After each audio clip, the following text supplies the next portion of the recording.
Sa kauna-unahang pagkakataon, makakaharap ni two-time NBA Finals MVP Kevin Durant bilang isang Phoenix Suns ang kanyang dating team na Golden State Warriors.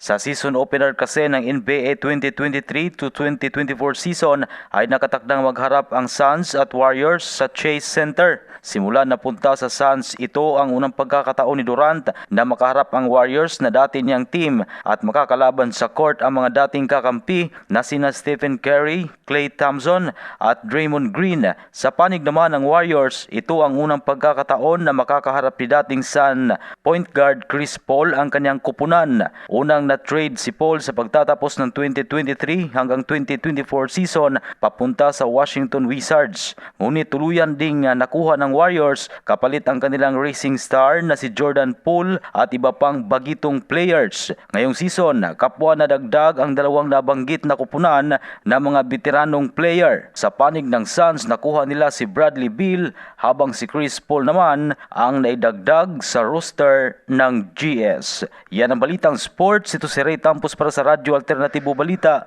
Nationwide.